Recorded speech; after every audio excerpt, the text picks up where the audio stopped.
Welcome to Rework, a podcast by 37 Signals about the better way to work and run your business. I'm your host, Kimberly Rhodes, and I'm joined, as always, by the co-founders of 37 Signals, Jason Fried and David Heinemeier Hansson. Today, we're talking about one of the chapters of their book, Rework, Inspiration is Perishable. And I picked this one because, guys, I feel like there's a lot happening in the company. There's been a lot of things that we're really excited about. And it seems like we've just moved when things have inspired us. And that's the whole kind of concept of this chapter. Tell me a little bit about that. Inspiration is perishable. This one's actually a bit of a mixed bag because I think the idea is that if you're fired up about something, you kind of got to get going on it because it's probably not going to last. But the truth is that it might be better to wait a little bit and see if it lasts because you can start to chase, if you're just an excitable person or have ideas all the time, you can start to chase too many things at once and not know which one's worth doing. And so I think it's better to let things marinate a tiny bit. And then if you're still excited about it, 24 hours later, 48 hours later, then go for it. But the bigger point is don't get excited about something, put it on the shelf for 3 months and be like, in November, let's just say it's September. In November, we'll get to that. You almost certainly will not. And you almost certainly won't have the spark and the energy that you need to push you through the trying early moments because it can be really frustrating to get something off the ground. And you really kind of need to have the motivation, almost the rage, to push, to fuel that thing. So that's why the early moments usually have the most fuel and will give you the most burn, that you're going to need to, or achieve escape velocity essentially. So if that's enough metaphors for the day, we can move on, but. No, I'm going to double down on that metaphor. Yeah, okay. Because I think once you get to that outer space, you're going to realize that the distance between what you're working on and you being done is not linear, right? There are actual wormholes that you can hop through and jump over huge distances if you use that inspiration fuel to get going. I just had this experience when working on Kamal, this new tool that we use for our deployment, which we're using to get out of the cloud, where I had this really clear notion that we need to go quite far, way off into the galaxy. We need to get all this stuff that we built into the cloud out of the cloud. It took us years to get into the cloud. I'm not going to spend years to get back out. We need to find a freaking wormhole here that allows us to jump through much quicker. And that, for me, had this magic 2 months phase at the beginning of the year that was just the incarnation of inspiration is perishable. It was funny because I knew when that started that the clock is now ticking. In the next 2 months, I looked at my calendar. I had some stuff coming up 2 months later that I knew was going to chop things up and going to make my schedule a little difficult. There's 2 months here. I need to cover virtually the whole distance in 2 months, and we need to take every single shortcut we can do along that. And the motivation to do that, the energy to pushing it forward, to pulling a team along with you happens in that space where the inspiration is perishable. It's not always that clear that you get such a fixed moment of time that it needs to happen within that. But I think if you think of it in that way, it is actually really helpful.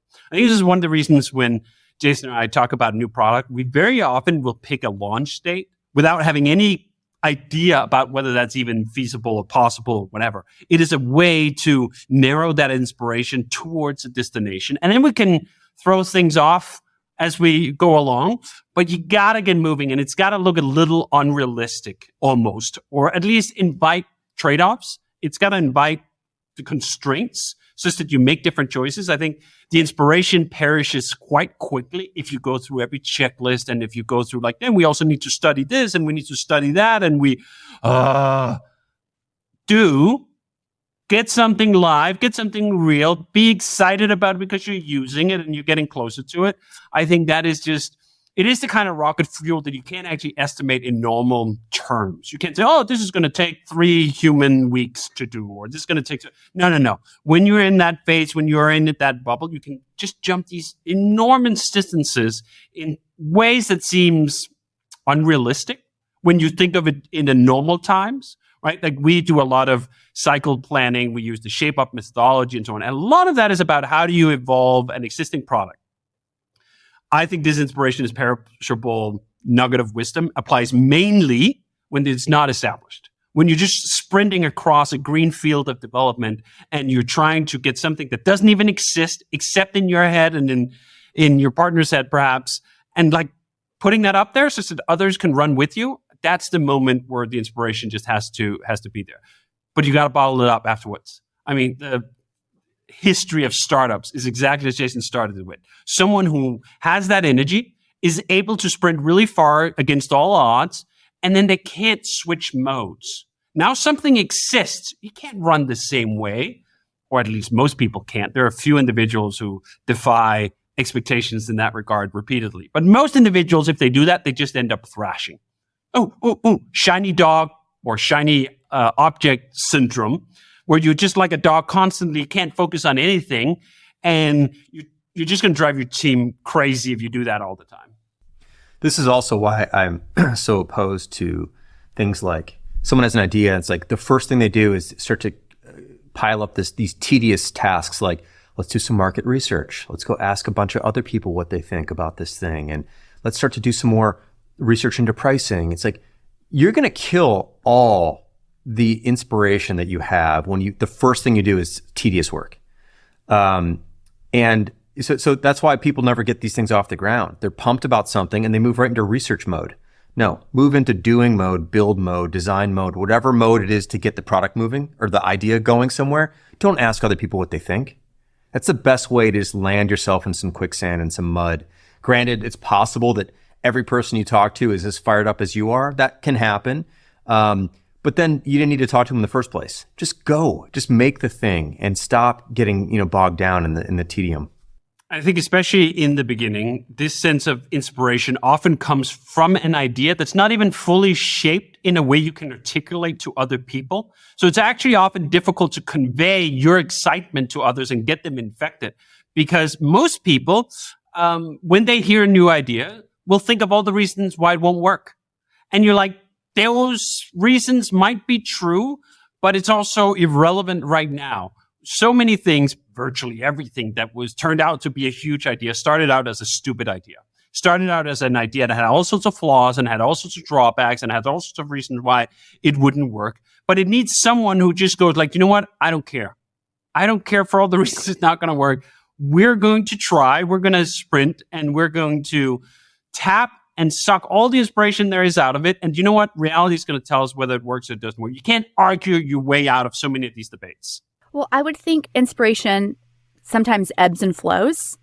If that is the case, I'm curious how you guys, especially with a new product, we've talked about not only the whole once umbrella that we have started, but also some other new products we're working on. But when that inspiration ebbs and flows, how do you keep things on track? Well, I think the first thing is to recognize that is true. So you're not surprised when you're not as enthusiastic 7 months in or 7 weeks in or whatever weeks in or months in that you are. But if it's ebbing, that's the down one, right? Yeah. I'm like ebbing and flowing. I don't know. Yeah, it's the down one. If it continues to ebb for too long and you don't peak again, let's say, maybe you should pay attention to that too. Like you can lose energy, lose momentum for good reasons too. Like, maybe this idea isn't what you thought it was. Maybe it's not going where you wish it was going. Maybe something else came up along the way that you hadn't considered in the first place that got in your way. Those things can happen. So you need to be self-aware enough to pay attention to that, but also recognize there are going to be ups and downs in the process. I wrote this post, I don't know, a few years ago called Faith in Eventually, that there's a sense still, even when it's ebbing, that you're going to figure it out and you have to have faith in like, eventually we'll get there. But you also have to be realistic that at some point, eventually is not going to come. And so I can't tell you when that is. People are always like, when, how do you know what you don't? I can't tell you. There's no way to tell you, but it is a feeling like, you know what? We've just lost energy on this. And then you keep prodding along and it gets harder and harder and harder as you go, because when you're not motivated, it's over. In fact, motivation is the most important thing. There's so many things I've done purely because I've been motivated and sucked at just because I was motivated to do it. And there's so many things I've not done that I could do well that I'm just not motivated to do and will never get to. Motivation is the key thing to look at here.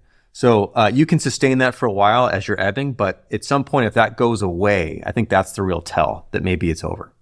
And I think this is the reasons why motivation actually needs to be protected. It needs to be guarded. When you have that motivation and you feel it, wow, I'm really burning for this, you need to get your claps out. You need to actually reject a lot of reality so that you can focus towards one point. You need to not ask other people what they think about it. You need to find ways to prevent all that doubt from seeping into the foundation, because you know what? It's just, if that's true, we're going to find out eventually. But the longer you get to stay in the mode of motivation, the more energy you're generally going to build up regardless. And it's going to be fun, and it's going to be exciting, and it's going to be all these things that are the highlights of your career, whether it works out in the end or not. I think if you take two ideas and there's one of them you're really motivated about, it may be a slightly worse idea than the other one that seems on paper to be better, but you just can't muster the enthusiasm for. Always go with the one you're more motivated for. Always sort of think of like, oh, that's the special rocket fuel. That's the upgrade here that will actually get us to the finish line.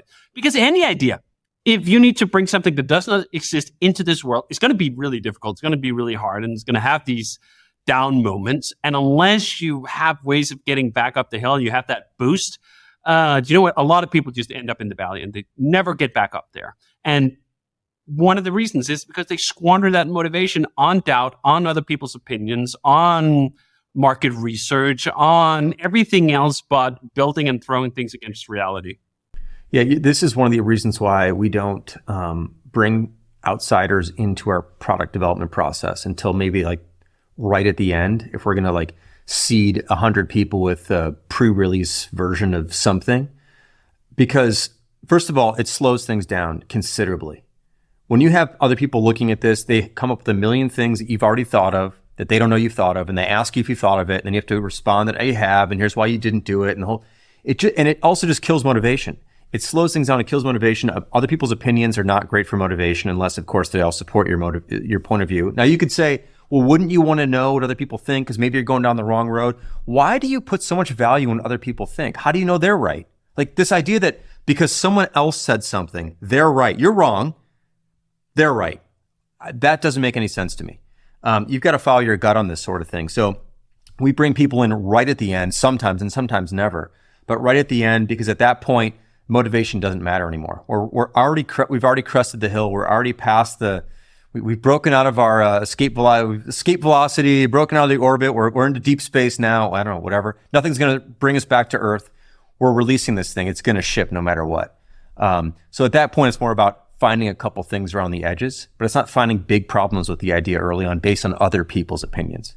So value your own. If you're pumped, if you know what you're doing, if you're fired up for this, just follow your own thing, and you'll find out if it's going to work or not only when you put it on the market. There's no other way to know. Okay, so when it comes to product development in particular and maintaining that inspiration, how do you guys, I'm assuming a lot of times the ideas for new products are coming from the two of you and then are trickling down to the team. You obviously need other people to be inspired as well and to get behind it and rally behind it and, be excited by those new ideas. Do you have any advice or tips for how to get your team on board for new things? Well, one thing is, and this may be a slightly unpopular opinion, I don't think everyone needs to be excited about the idea. They have a job, they're working on it as a designer or programmer, and sometimes like work is not exciting. It's just work. It's just routine work. Now, people tend to get more excited as the thing is being built, as they can see what's becoming, because it is hard to explain the whole thing to someone when you have it in your head.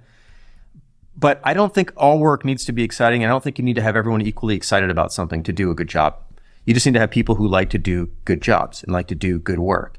Now, granted, one of the ways to get people more interested in the work is to, of course, give them more agency over the work. And when we shape up features and projects to do, we don't detail every little thing that needs to be done. We point in a direction, and then the team figures out how to get things done. And that's where they can find some of their own excitement.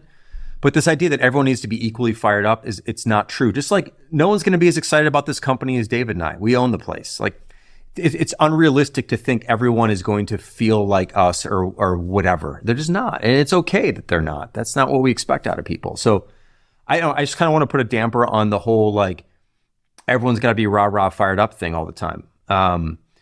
Hopefully, one of the things that seems to get people excited is when you actually ship the product and customers start to use it and feedback starts to come in. Sometimes people who weren't excited before get excited because they realize they are part of something that is actually pretty special, but you can't always tell on the inside, sometimes you can tell only when it hits the real world. So that sometimes the excitement is on pause or suspended until there's a reality moment, and that's fine too. So anyway, that's my take. I don't know if David has a different take, but I totally agree. There's a division of labor to this aspect too. We can't have a company where everyone wants to be fully visionary about coming up with new novel concepts that have the gravity of a new product to come.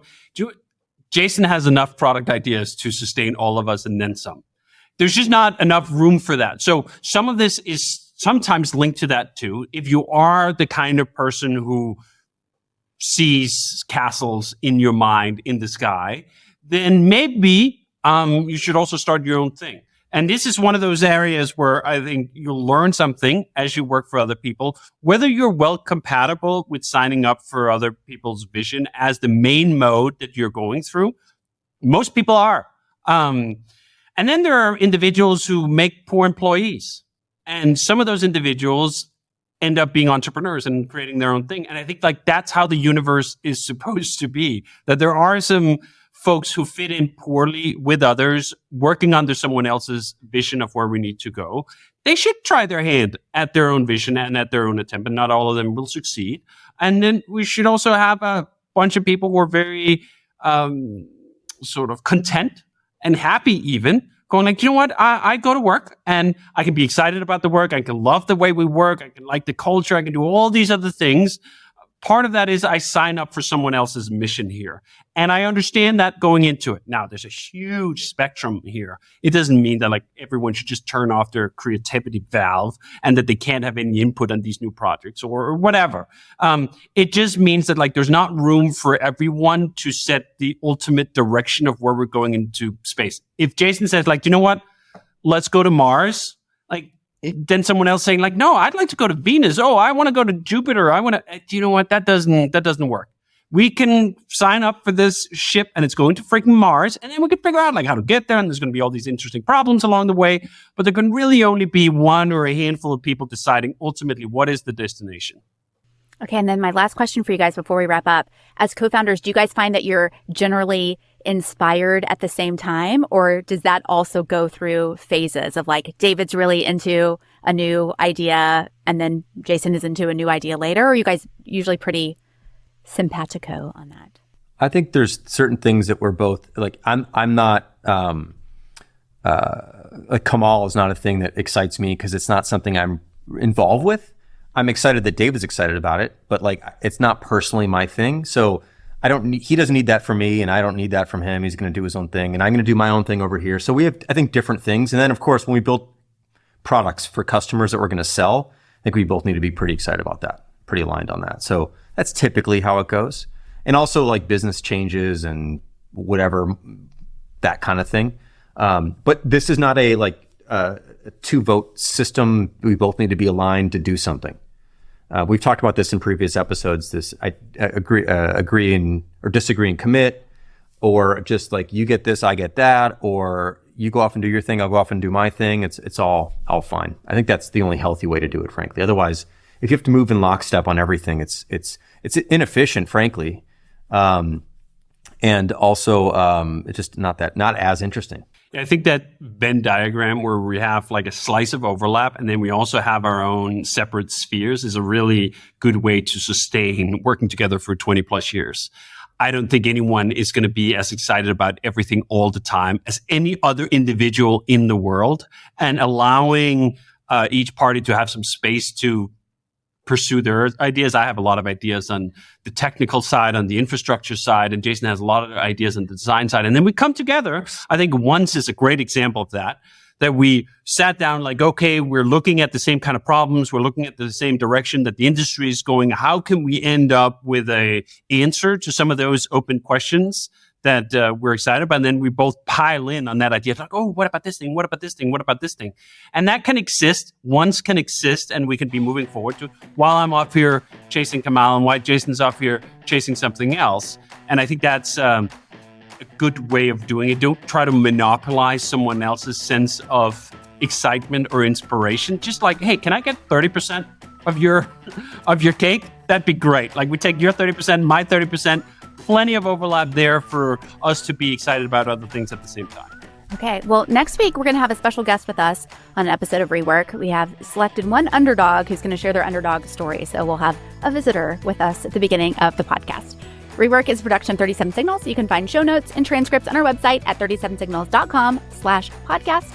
Full video episodes are on YouTube and Twitter. And if you have a question for Jason or David about a better way to work and run your business, leave us a voicemail at 708-628-7850 or send us an email to rework@37signals.com.